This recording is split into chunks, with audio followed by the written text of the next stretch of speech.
नमस्कार, मैं हूं आमिल बेग। आप देख रहे हैं सिटी बुलेटिन न्यूज़।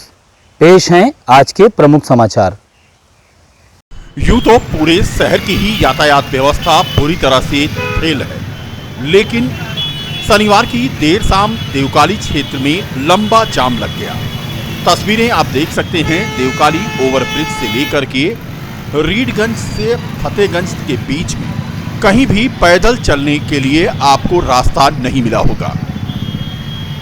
एक तो सड़क की खुदाई, ऊपर से सड़कों पर गड्ढों में पानी भरा होना और उस पर भी सोने का सुहागा। देवकाली पुलिस चौकी के ठीक बगल में एक नुमाइश का संचालन, वो भी बिना पार्किंग के। ऐसे में यहाँ पर रोज शाम को घंटों जाम लग जाता है।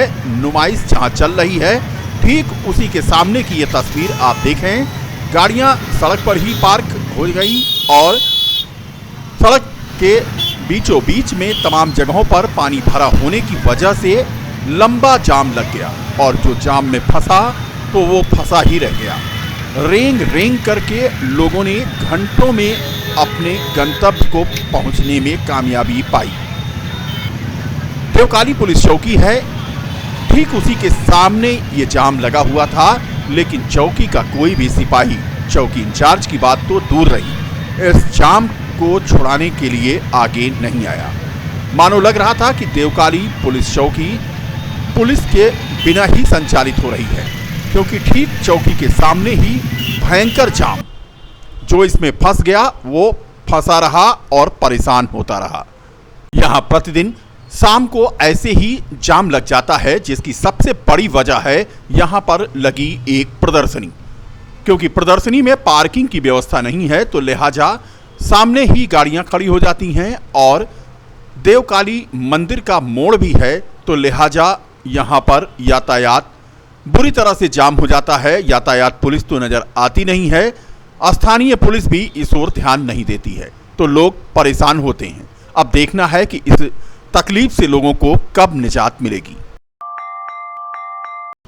जुबानी जंग छिड़ी हुई है हनुमानगढ़ी के महंत राजू दास और समाजवादी पार्टी के बीच। महंत राजू दास ने अखिलेश यादव पर विवादित बयान दिया, तो इसके बाद सपाइयों ने महंत राजू दास पर गंभीर बीमारी का आरोप लगा करके पलटवार किया और आज फिर एक बार पलटवार करते हुए राजू दास ने समाजवादी पार्टी को इशारा करते हुए महिलाओं पर अभद्र टिप्पणी कर डाला। अब इसी के विरोध में दर्जनों की संख्या में सपा महिला सभा की पदाधिकारी और कार्यकर्ता आज पहुंच गईं कोतवाली और तहरीर देकर राजू दास के खिलाफ मुकदमा दर्ज करके गिरफ्तारी की मांग करने लगी। कोतवाली में धरने पर बैठी सपा की महिला कार्यकर्ताओं को पुलिस ने 24 घंटे का समय मांगते हुए आश्वासन दे दिया। बता दें कि पहले से भी एक तहरीर पुलिस के पास सपाइयों की पड़ी है। जिस तरह से राजू दास लगातार बयानबाजी कर रहे हैं, अभी हाल में ही उन्होंने राष्ट्रीय अध्यक्ष भी गलत बयानबाजी की थी, जिस पर हम लोगों ने तहरीर और ज्ञापन दोनों दिया था, लेकिन कोई कार्रवाई अभी तक नहीं हुई थी, जिससे उनका मनोबल बढ़ गया। और उन्होंने आज अभी वीडियो वायरल भी हुआ है, आप लोगों ने भी देखा है, जिस तरह से वो महिलाओं पर अभद्र टिप्पणी और जिस तरह से अश्लील बातें कर रहे हैं, ये घोर निंदा की बात है। बहुत शर्म आ रही है और वो महंत कहलाने योग्य नहीं। उनको हम आप लोगों से भी निवेदन करेंगे, आपके माध्यम से पूरी जनता से निवेदन करेंगे कि उनको महंत का सुबोधन न कराएं। और उनको अगर कहीं, और सारी महिलाओं से अनुरोध है कि अगर वो ये वीडियो देख रही हैं और जरा भी उनमें है तो इनका बहिष्कार करें। और आज हम लोग यहाँ कोतवाली आए हुए थे और हमने अपना FIR दिया, लेकिन RJB को उन्होंने कहा कि वहाँ जाकर दीजिए, जाके हमको 24 घंटे का टाइम दीजिए। हम लोग जा रहे हैं अब RJB, उनकी FIR आज कराएंगे और FIR कराने के बाद ही हम लोग घर जाएंगे। अगर मान लीजिए कोई होता है क्या करेंगे, क्या आप लोग का आगे रणनीति रहेगी? हम लोग जब तक उनके ऊपर FIR नहीं हो जाएगा आप शांत नहीं रहेंगे, क्योंकि वो एक महंत कहलाने अधिकार के लायक नहीं है। और एक पूर्व मतलब इस तरह से आप अश्लील बातें महिलाओं के खिलाफ करोगे, शर्म नहीं आती है? आप महान तो आपका काम है मंदिर में बैठकर घंटा बजाओ, जो दान दक्षिणा मिले उससे खाओ पियो और जियो, ये काम नहीं है। आप जो है इस तरह ऐसी घटिया, पहले भी आपके पार्टी कार्यकर्ताओं ने जो है ज्ञापन दिया था गिरफ्तारी को लेकर के, क्योंकि उन्होंने जो है जिस तरह से आपके अखिलेश यादव के बारे में कहा जी हम लोगों ने भी ज्ञापन दिया था और तहरीर भी दी थी, लेकिन उस पर कोई कार्रवाई नहीं हुई थी। उसी से मनबड़ हो गया इनका। आज इन्होंने इस तरह से महिलाओं के खिलाफ जिस तरह से बयानबाजी करी है, वो घोर निंदा करी जा रही है। उसकी जितनी मतलब शर्मसार वाली बात है, बहुत शर्म आ रही है मुझको कहने में भी। और हम यही आह्वान करेंगे आपके माध्यम से कि इनको तत्काल सिक्योरिटी हटाई जाए, इनका जो आवागमन जो टूर है वो भी खत्म कर दिया जाए, इनके ऊपर FIR करके इनको जेल भरा जाए, क्योंकि ये बाहर जाने लायक नहीं। जिस तरह की इनके ऊपर बीमारी है, वो एक इन्फेक्शन है, वो किसी को भी हो सकती है, और वो ब्लड डोनेट भी करते हैं, उनका ब्लड भी देखा जाए कितने लोगों को क्या बीमारी है। इसलिए सरोज यादव, जिला अध्यक्ष महिला सभा। अयोध्या में सरजू नदी ने एक बार फिर से रौद्र रूप धारण कर लिया है। लगातार जलस्तर बढ़ता जा रहा है और आज खतरे के निशान से सरजू नदी का जलस्तर 25 सेंटीमीटर ऊपर पहुंच गया।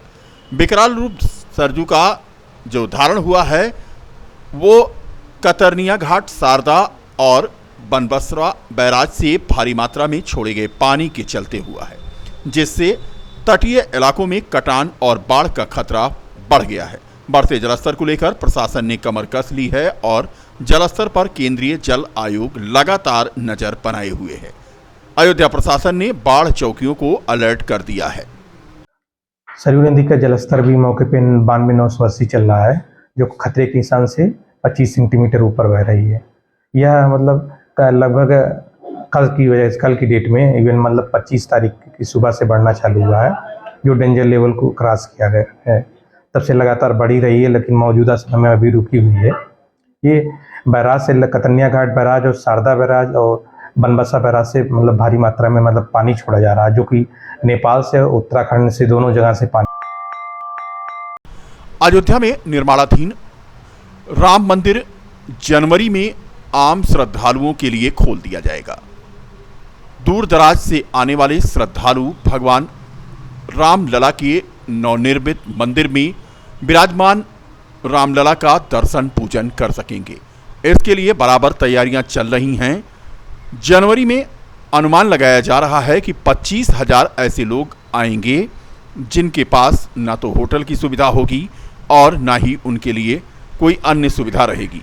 मंदिर निर्माण समिति की बैठक में विचार किया गया है कि उनके लिए टेंट सिटी बनाई जाएगी।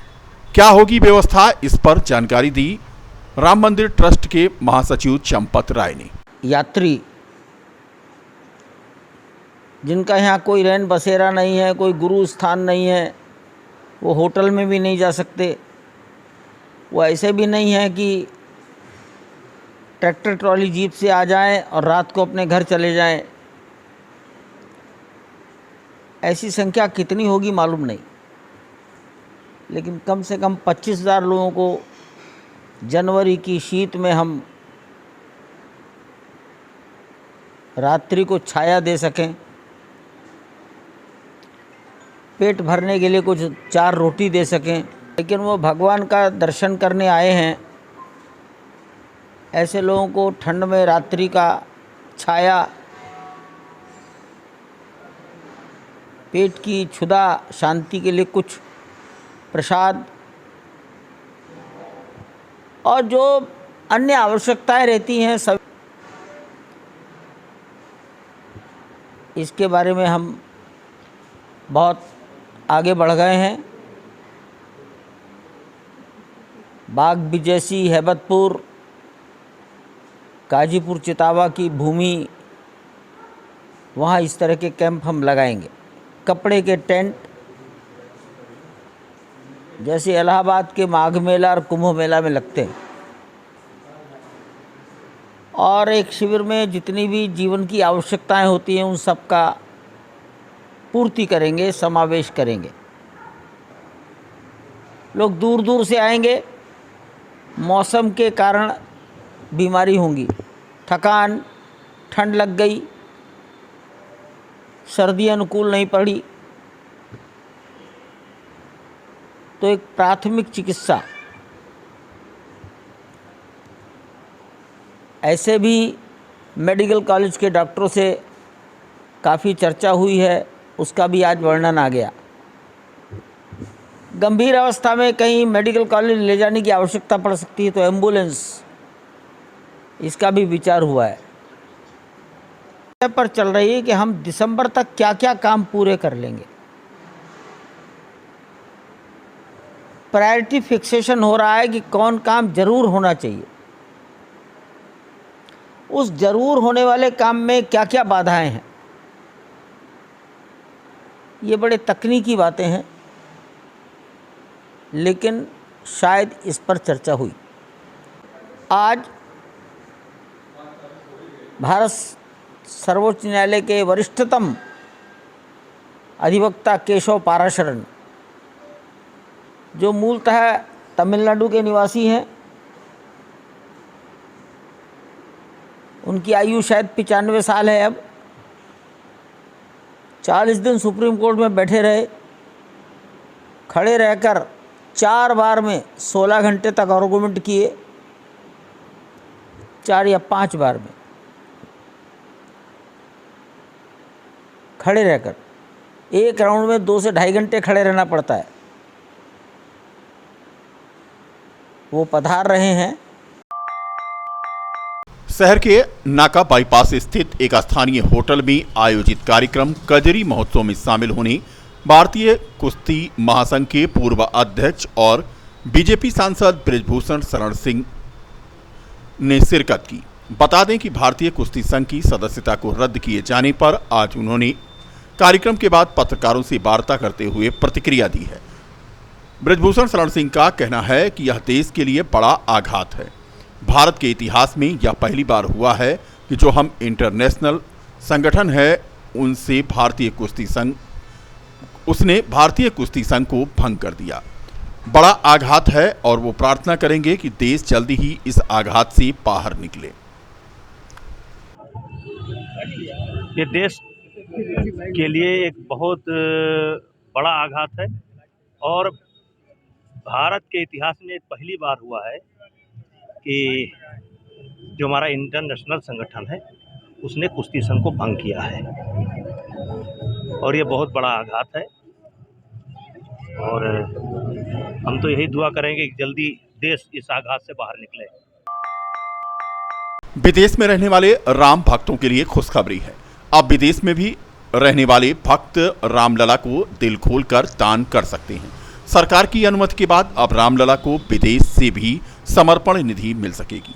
मुरारी बापू के अनुयायियों ने विदेश में करीब 18 करोड़ की समर्पण राशि इकट्ठा किया है, जो अब आसानी से रामलला को मिल सकेगी, क्योंकि रामलला के दिल्ली में खोले गए FCRA अकाउंट में लेन देन की अनुमति सरकार से मिल चुकी है। श्री राम जन्मभूमि तीर्थ क्षेत्र ट्रस्ट के कार्यालय प्रभारी प्रकाश गुप्ता ने बताया कि दिल्ली के पार्लियामेंट स्टेट बैंक में अकाउंट खोला गया है।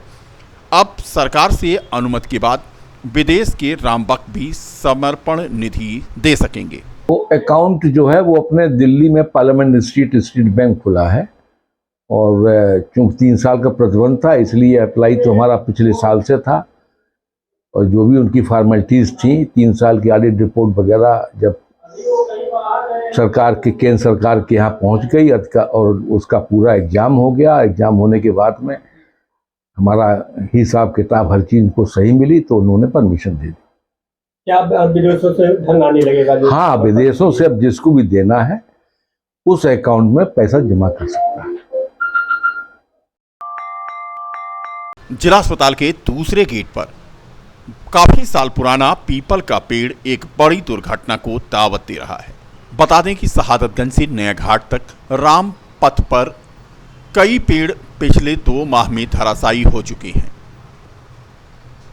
लेकिन जो पेड़ जिला अस्पताल के दूसरे गेट पर काफी वर्षों पुराना है, इसकी जड़ें काफी कमजोर हो गई हैं। आगे की ओर यह लटक गया है और ज्यादा बरसात होने की वजह से ठीक उसी के बगल नीम का पेड़ अचानक गिर गया था और बारिश होने की वजह से आवागमन नहीं था, तो लिहाजा कोई बड़ी घटना नहीं हुई थी।